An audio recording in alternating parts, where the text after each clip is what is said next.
Alright guys, man, so we're now rolling in with the second game in Group A. And look, man, Russia has sent the gauntlet down. They've come in with a huge win. So this puts even much more pressure on both Egypt and Uruguay to win their games. I think Egypt and Uruguay now feel that, look, man, we have to get 3 points to really try and gain some sort of a foothold in this kind of group. Because I think obviously what Russia would want is for both of these teams to draw. Egypt and Uruguay, they do not want to draw the game. They want to get up to 3 points to really match what Russia have done.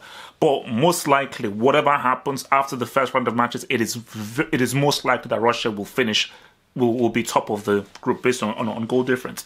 So the biggest story here, of course, is Salah. Will he play? Won't he play? He's the star man, Egypt's star man and everything. And I always say, look, man, Salah is definitely Egypt's best player. He is their golden son. And I think he should always have that guy you should look towards. Hence why I said that's the same thing for Russia and Golovin. But Egypt can't live or die via one man. I think they have to look at the other guys in the team because Egypt have very good players. They have very good technical players. And I think they now have to really step up because Salah can't do it all by himself. Because if they don't step up, it's just not going to ride.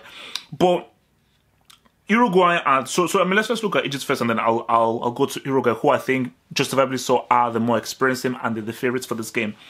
So within Egypt, man, I think beyond these guys, because look, man, these are guys who won 3 Nations Cups in a row, are a very good team, squad as a whole. Hector Cooper, obviously, their manager, they know how to pass the ball very well, very technical. And the thing about this is that what Saudi Arabia were trying to do in that Russia game, Egypt do it better. Because they know how to keep the ball on the ground, but also to create chances and actually are a lot better on the ball and actually able to find space. Whereas Saudi Arabia, they didn't know what the hell that they were doing. But look at guys like Ali Gaba, Fathi, and El Neni. I think Fathi specifically, I think is a really good player. I believe he's somewhat of a forward, and I think he's a really good player who can actually form as a good deputy and deputize for Salah and really give Egypt another important outlet and danger to go towards. So obviously, like, look, I don't really like to look at friendlies, but obviously they lost 3-0 to Belgium. But again, as you saw with the Russia game, they don't really mean anything. So even when I was like reading for previews about this game, people say, okay, no, Egypt have like not really done so well in the past 5-6 games. It doesn't really matter. Russia hadn't scored like a goal. They're not winning like the last 10 games. So it doesn't really matter. It's all about how they executed the game. But of course, Salah is going to be keen. Let's look at Uruguay. So for Uruguay, 1 loss in the last nine games, 6 clean sheets.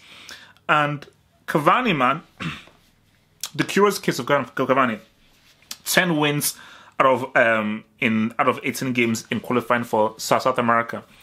And I told you, Cavani is on the cusp of being a world-class striker. It's the weird thing. On one hand, you're like, my gosh, look at this guy's numbers for PSG. He's finishing, his eye for a goal, his movement, and his anticipation and goal awareness. But he misses a lot of chances, a lot of really good chances. As in, if he puts away all of the easy chances that she should score, he'd definitely be one of the best strikers in the world, easily. But for me, you look at what the Cannibal Suarez can do. He is still Uruguay's magician, magical man, and I think that, you know, if he's able to be influential and effective, he can form a very dangerous proposition for teams.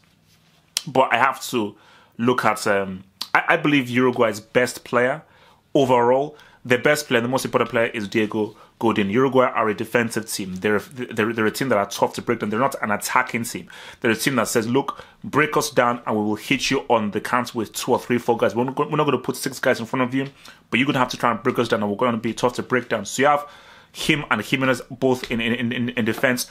Muslera, who's been, I think, the keeper since 2010 or something, he's still in there, but I think Godin, being a great defender, one of the best defenders in the world, he's a tier 1 defender, but also he's the captain of the side, he's the leader, and I think his leadership for the team and also for the defense is going to form a very important basis for how far Uruguay can go in this game. So I think for Egypt, this is going to be a very hard game. I'm not sure how they can break down the Uruguay defense, the Uruguay midfield, how hard they work, how well-drilled Oscar Tabarez makes these guys. Because yes, these guys are definitely getting older. They're not really in their prime. Their prime. It was also a shame that Cannibal tried to bite Chiellini because that was his prime. That was the Cannibal's prime. But I think that he's Cannibal Suarez is the guy that if you give him a sniff, he can get a goal and he can get that can score from anywhere. He doesn't need to be given an open chance. He can score from anywhere. So And Cavani can be a lethal goal scorer. We all know what this dude can do. So for Egypt, I think for them, Salah is crucial, but they have to be careful. If Salah isn't 100%, I don't start him. Because I would say maybe start him in the second half for a few minutes, but for me, if he's not 100%, fair enough, don't start him. Then focus on Russia and Saudi Arabia to get him 100% fresh. Then you say we aim for 6 points in those 2 games. It doesn't mean that you throw this game, but the tactical, smarter thing to do would be like, if he's not 100%, there's no point in using him in this game because this isn't a must-win for Egypt. Russia, Saudi Arabia, those are 2 must-wins. But again, so I just think for Egypt, they have to be direct. They shouldn't move past the ball too much. And I think when you're trying to break down a team, you've got to take a few risks. I think a lot of crosses into the ball. El Neni has got to be strong in winning the ball in midfield. And I think taking some shots outside of the box. But they have to try and be dynamic, creative, and inventive to break down a very good defense. And I think for Uruguay, they just have to control the game. I think if they control the game, they control the midfield. They physically impose themselves on Egypt, and they get their main players in good positions. That's it. Get Cavani and the Cannibal in good positions, creates good opportunities and openings for them. They will execute. Because I think Uruguay just have better guys at executing than Egypt do. Egypt, Salah is really their main guy who can execute. You don't know how fit he is. Cavani, Cannibal, they're both fresh and have had a really good season. So, but despite that, I'm going 2-1 Uruguay. I'm trying to think. It depends. Okay, look. If Salah doesn't play, 2-0 to Uruguay. If Salah doesn't play, 2-0 to Uruguay. Because I just think that's... for Egypt, I think this is a huge step up. I think against Uruguay is going to be a huge, massive step up. And Uruguay are a tough-ass team. So, you know, I'm going to roll. Because I'm not sure how fit Salah is. I'm really not sure how fit Salah is. And I think that could be a detriment. And I think the smart thing is that Cooper may just save him for future games. So I'm going to say, based on Salah's lack of fitness, alongside that Egypt have played at this level and you're playing against one of the best teams in South America. I believe they came second. I'm going to have to roll with a 2-0 to Uruguay in this game. Watch my post-match analysis after the game. Peace out, stay true.